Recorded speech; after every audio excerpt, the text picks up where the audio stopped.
Hello, my lovelies, and welcome to another episode of the Mommy Vibe. I'm your host, Kiera, and sorry I have been MIA. Life has been crazy.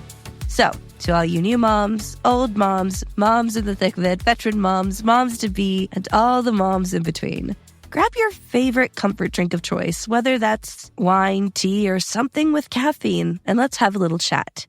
So today, I want to talk about something that as a mother, it irks me to no end to see other mothers do. Now, this is a judgment-free space, and it's also something that if fathers don't do it either. So parents don't do this. It riles me up. It bugs my buttons as a mother. Mind you, this is also from personal experience as a child as well. But let me explain something to you. My son, he is 6. He is in kindergarten. He should not have to be dealing with bullies, with kids who are constantly harassing him or being unkind. I get that kids will be kids, but it's our jobs as parents to correct our children. If our children are being unkind, we need to teach our children to be loving and caring and kinding and learning how to learn to be better.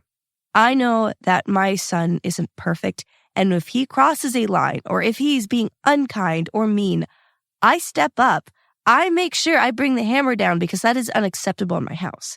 Me and his father were both extremely bullied growing up. And for me, it got borderline suicidal because it was so bad. Mind you, I was also being bullied in other places other than school, but still, no matter what I did when I was younger, I couldn't escape it. So bullying and being mean and hurtful are big no-nos in our house. And like I said, my kid is 6. So there's only so much that you can do, but you need to actively be doing it, actively correcting. If something happens, you give consequences. My son has been bullied so much in kindergarten that he was starting to make bad choices because the only reason why these kids would be friends with him is if he made bad choices. And that breaks my heart because I remembered going through that in kindergarten. My husband did a parent-teacher conference with his teachers today, and they talked about it. And the teachers said, sadly, because of their age, all we can do is try to teach them to be good people. But without the parents' help, there's nothing we can do. The parents of the kids who are picking on my son, instead of owning up to being parents and saying, hey, don't be a jerk to other kids, aren't being proactive in trying to teach their children to be kind. And that hurts me so much because the last thing I want my son to go through is what I had to go through. You need to understand, parents. As parents, we need to come to this mutual understanding that we cannot let our kids continue being bullies no matter what age they are. Even my youngest, who has been recently diagnosed with autism level 2. If she's being mean, although she very rarely is mean and it's a little bit different for her, but if she crosses a line, I do something about it. Even though she is 3 and doesn't quite understand it, I try to get her to understand at her level. All of my kids, I do that with because I understand they're small humans and they don't understand. And it's my job to teach them. It's my husband's job to teach them.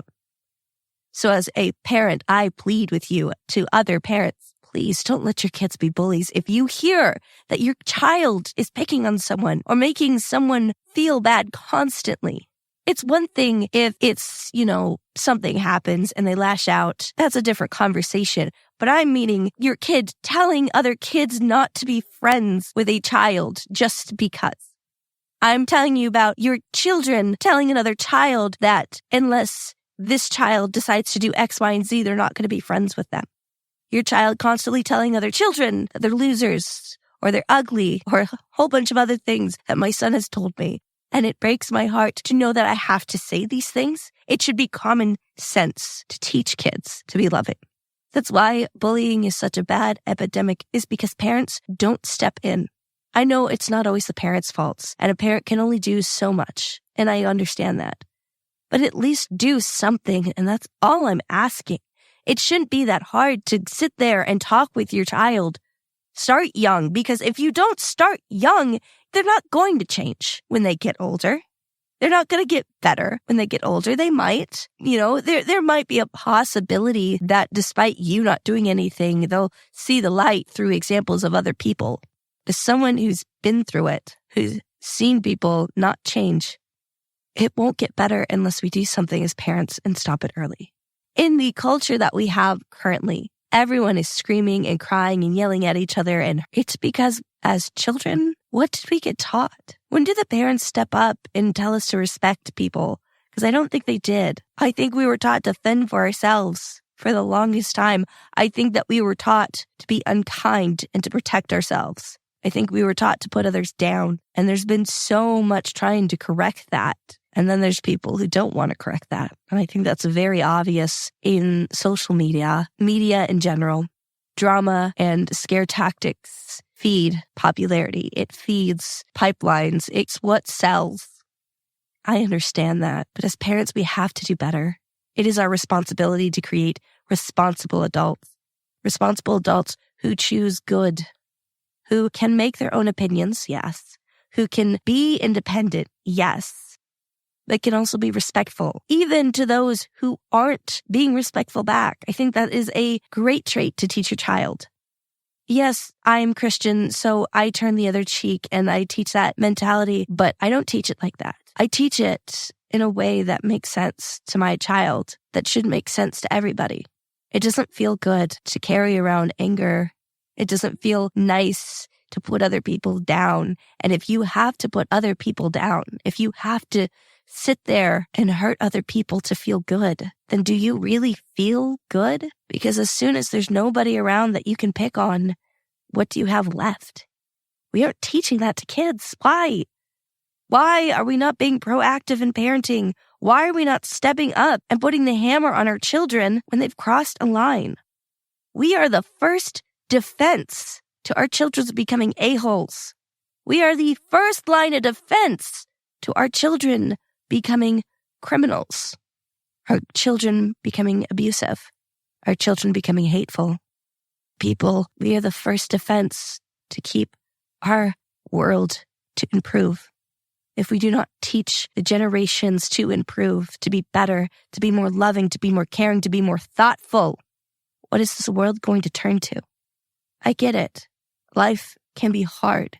And I'm sure we've all have experienced times where it was better to harden our hearts, to be angry, to lash out, to fight back, to be the bully first. But we cannot teach that to our children, because if you teach your children hate first, fight first, be first, so they don't hurt you, then what you're teaching is just to continue on this curse of hatred, to continue on this idea that you cannot make it in this world with a kind heart. You teach your children to have a chip on their shoulder and to judge and to push away and to be hateful. In my family, I have a large family history of things like depression and suicide. And even right now, as we speak, currently dealing with very personal family problems along that side. And it's getting worse because of bullying. And it breaks my heart because I can't do anything for this family member that I love so deeply. But because parents don't step in, I see her getting hurt, being hurt, and not having anywhere safe to be. And I'm seeing it with my own son. And it's scary and it's terrifying because I can only control what I teach my child. I can only teach my child to love and to love himself and try to tell him that it's going to be okay. But I have to be honest with him. I didn't find friendships. I didn't find safety until I was an adult. And it was hard. And I pray my son doesn't have to go through the same extent that I do. I pray with my heart that these kids' hearts will be soft and they will be kind. That my son will find friends, good friendships, happy friendships, friendships I didn't get to have. Unless parents start stepping up and choosing to teach their kids to be loving, to be kind and correct, not punish, but correct, to talk to their children, guide them and explain to them why they cannot be bullies, why they cannot be hateful, why they cannot be mean. Teach them the best that you can to be a friend, to at least be respectful, even if you don't like somebody. And it's all right for your kids not to like people. It's all right for your kids to go, I don't want to play with that person. I don't like playing with that person. But there's a way to do it to where you're still respectful, that your kids will understand, hey, I don't want to play with you. If it was just the kids going, I don't want to play with you to my son, I would shrug my shoulders and say, well, you just got to keep trying and find people who do want to be friends with you. But that's not what's happening.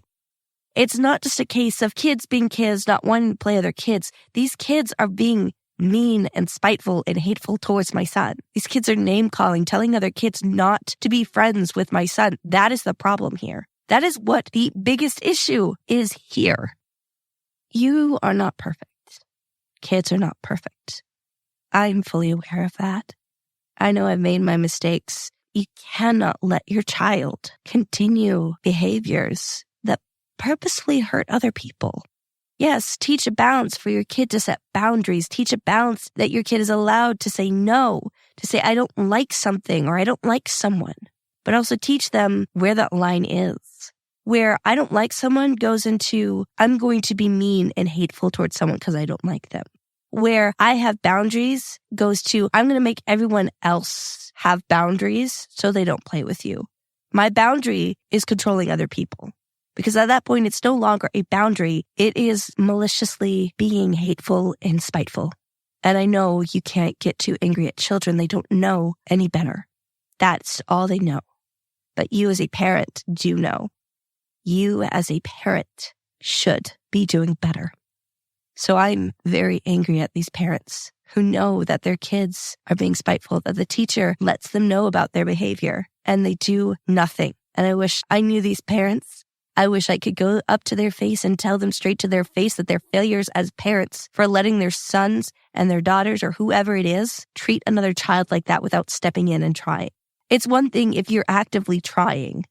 Don't get me wrong. I get it. It's hard to get children to understand these things. But if you do nothing, that's when I'm pissed off. If you sit there and shrug your shoulders saying it's just kids being kids, you're the problem, not your kids. Kids only do what they see. They will do things and continue to do things until they are corrected. Now, my son does have bad impulse controls, and I will admit at the beginning of the year, it was very rough, and it's been rough throughout the year because of his impulse control behavior. Yes, he's stolen food and other things, pushed kids. And when that happens, I discipline, I correct, I talk to him. I try to find a way to help with his impulse controls. We work with my father-in-law to help with his impulse controls, to stop him from repeating these behaviors. And I don't blame any of the students who don't want to be friends with my son because of how he acted or how impulsive he is. That's understandable. All I'm asking is for you other parents to do the same.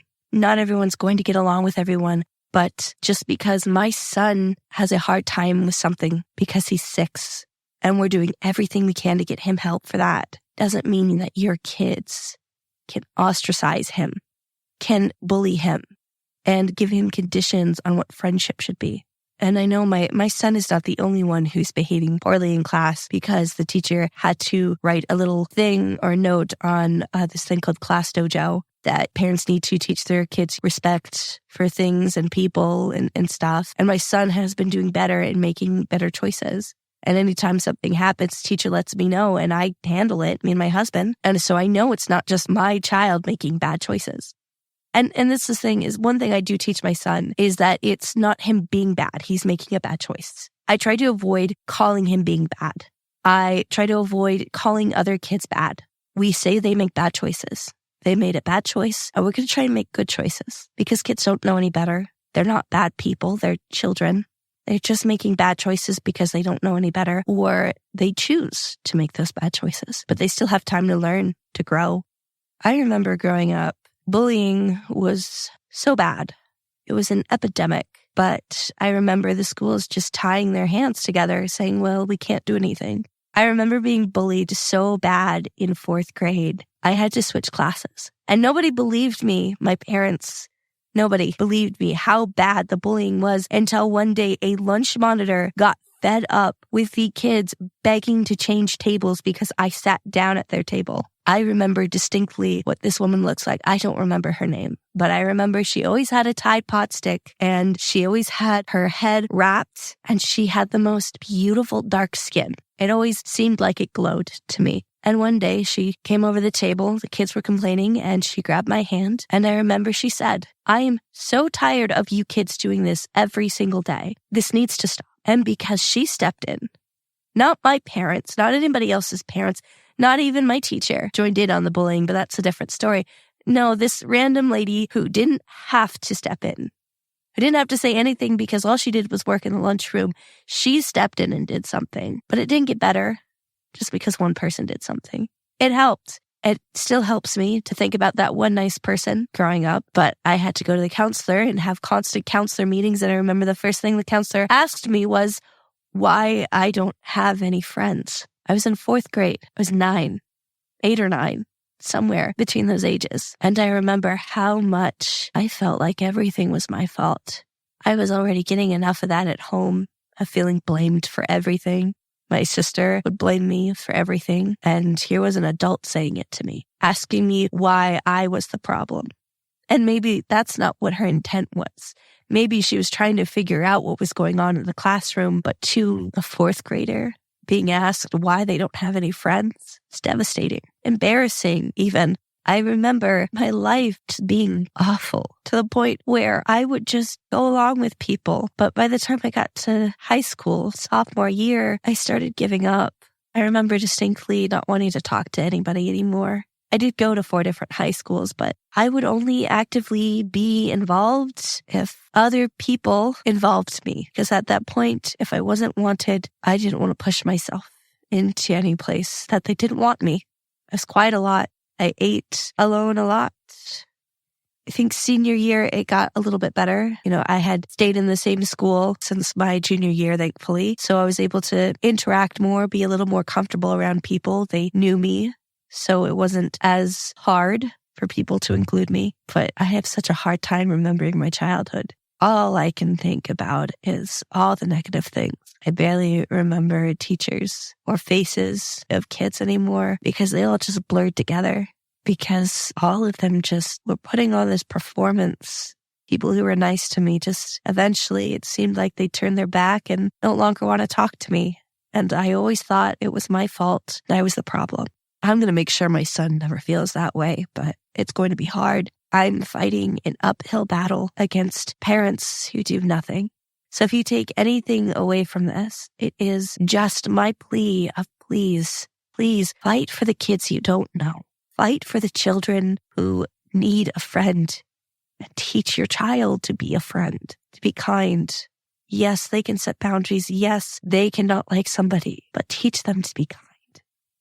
To try and be a friend, to try and like somebody before they decide they don't like them, to get to know somebody, to talk to somebody, to include people who may not always be included. I know it's not your child's job to make everyone feel better, but it's our job as parents to teach our children to be kind and open and mindful and to allow those opportunities for your child to choose to be a friend, to be somebody's friend who really, really needs it. So if you or anyone else that you know has maybe parent advice, how to deal with this from a parent standpoint, to deal with other parents who don't do anything when their kids are being bullies, I'd love to hear it. I'd love to hear your experience of how you got through this, how you handled it, or how, knowing now what you've been through, how you might have handled it differently, because I would really appreciate something or advice because I'm going in blind here, because I'm trying desperately not to let history repeat itself. You can always interact with, the video or podcast, leaving a comment or review. You can always reach me on my Twitter or my TikTok at Kiera Voice. And of course, we have a Reddit and a Discord that I would love to discuss with you guys on topics like these, on what we as parents can do, we as mothers can do to help our kids through stuff like this. Because if we don't band together as parents, nothing is going to improve. It's only when people come together that we improve. So, ladies, don't forget to embrace that chaos. Cherish all those moments and memories and stay perfectly imperfect. This is Kiera signing off. and I will see you next chat.